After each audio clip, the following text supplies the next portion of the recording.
Bonjour, je suis contente de vous retrouver. Aujourd'hui, on parle de gainage, on parle de muscles, on parle d'articulation et je suis vraiment très content de le faire avec une experte, avec Dr Bernadette de Gasquet. Ça va bien?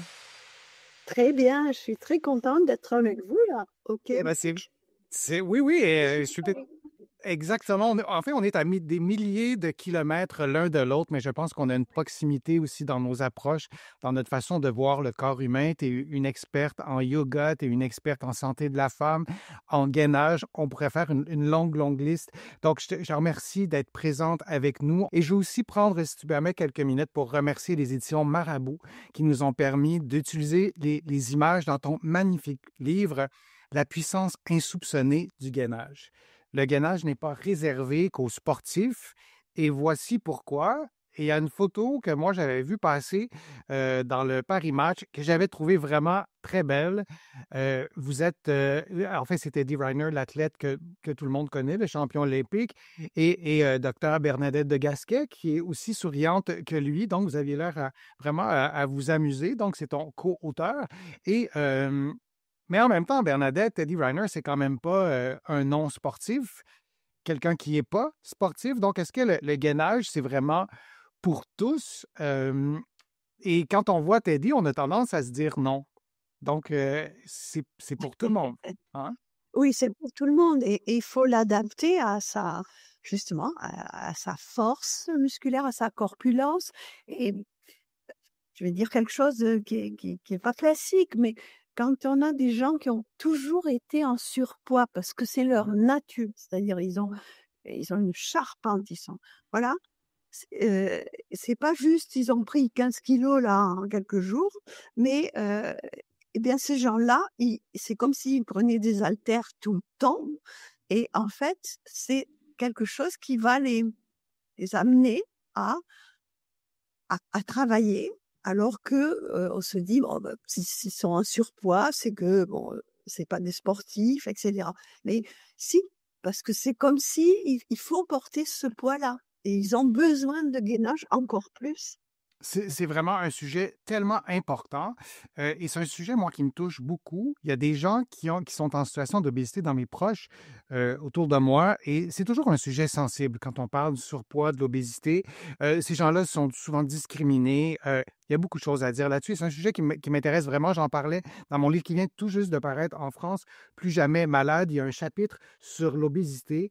Et souvent, chez les personnes qui sont en situation d'obésité, on leur dit quoi? On leur dit, ben, perdez du poids. Bon, c'est un peu particulier de dire ça à quelqu'un de façon aussi simple, de façon aussi triviale, souvent sans donner d'accompagnement. Parfois, on en donne aussi. Et bon, moi, je suis physiothérapeute, je suis ou kinésithérapeute en France, je ne suis pas médecin, je ne suis pas nutritionniste. Mais moi, ce que j'aime bien dire aux personnes qui sont en situation de surpoids ou d'obésité, c'est prenez soin de vos muscles ou prenez du muscle au sens large du terme. Et tu l'expliquais bien, être en situation d'obésité. Bon, il y a un dérèglement aussi au niveau des messagers chimiques, au niveau de l'inflammation chronique. C'est quelque chose qui est complexe. Il y a beaucoup d'études qui ont bien démontré ça. C'est pas le sujet d'aujourd'hui. On revient au poids du tissu adipeux. Et donc, de perdre de la graisse, de perdre du poids, c'est souvent complexe, compliqué. On a souvent eu plusieurs échecs. Il y a des gens qui nous écoutent, qui se reconnaissent, là, qui ont suivi des régimes sans fin, qui reviennent, qui reprennent du poids. Prendre du muscle, réveiller ses muscles, activer ses muscles, c'est intéressant.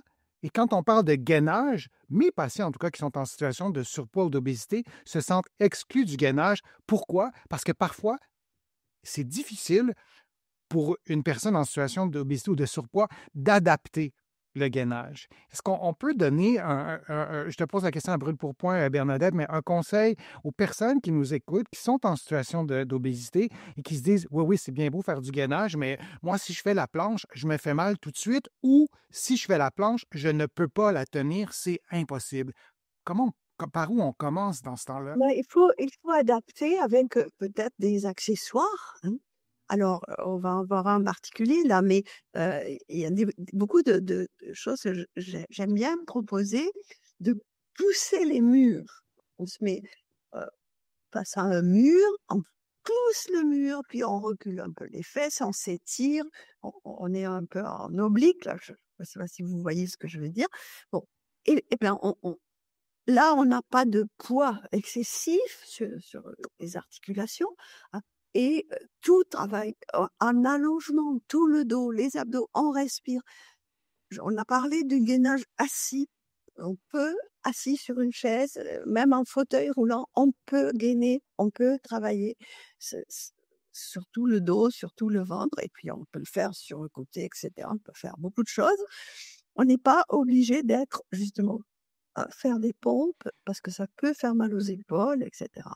Tu as dit quelque chose de Et très un sensible aussi, gainage Bernadette. protégé.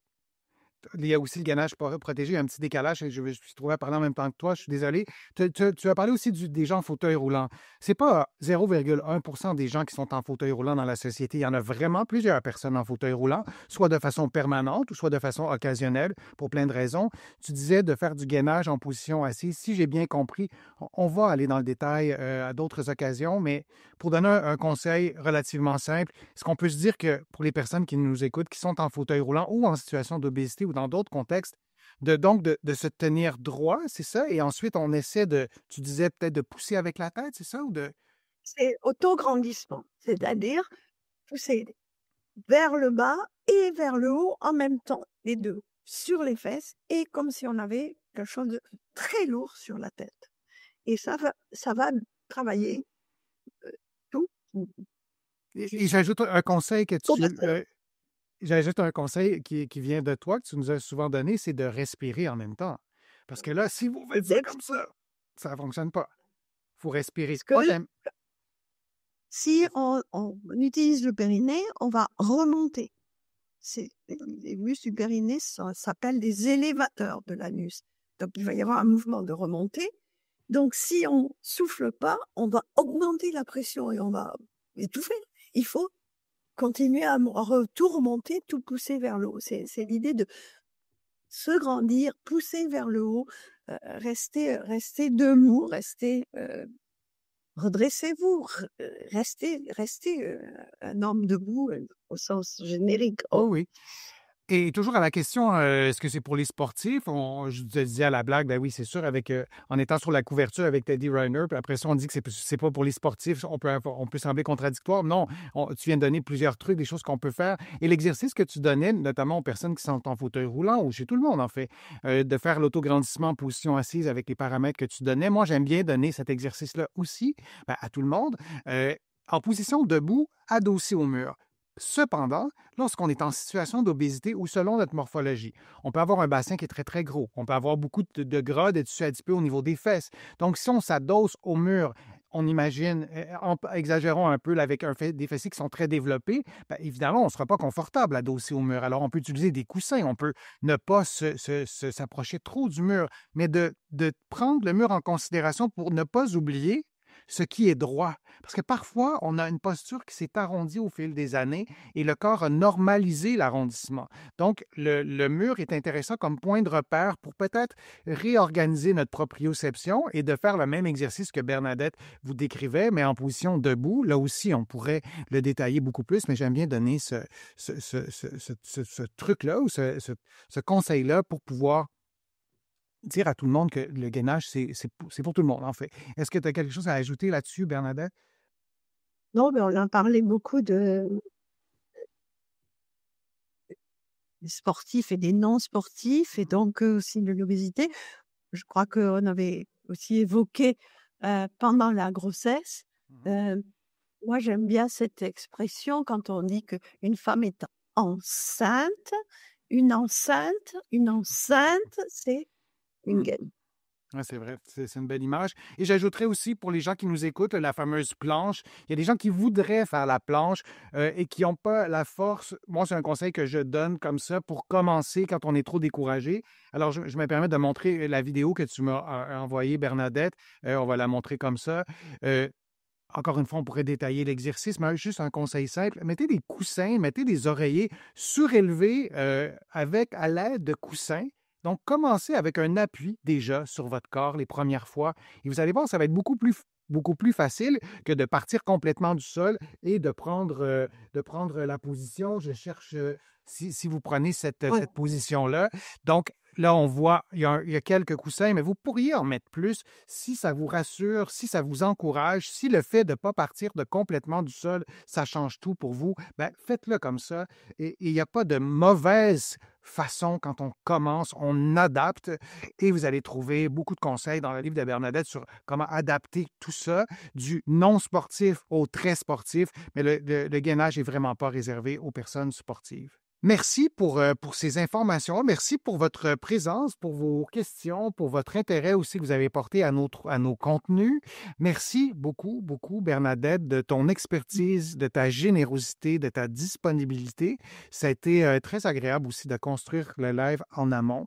Donc, merci d'avoir été là. J'invite tous les internautes aussi à aller voir plutôt ton livre, La puissance insoupçonnée du gainage, de Dr. Bernadette de Gasquet et de Teddy Reiner, deux athlètes à leur façon. Et il y a des contenus qu'on vous a présentés aujourd'hui. Vous allez trouver des éléments d'information complémentaires dans mon livre Plus jamais malade, qui est en vente ici au Québec, mais aussi de l'autre côté de l'Atlantique. Et j'en suis vraiment très ravi. Donc, encore une fois, merci Bernadette. Beaucoup de contenu que tu nous as donné, des informations qui seront très utiles pour notre santé articulaire, de démystifier beaucoup de choses sur le gainage. Et c'est pour tout le monde, le gainage. Il y a plein de gens, tout le monde te remercie, Bernadette, pour tous ces conseils. Donc, une prochaine fois, merci à tout le monde et à bientôt. Merci.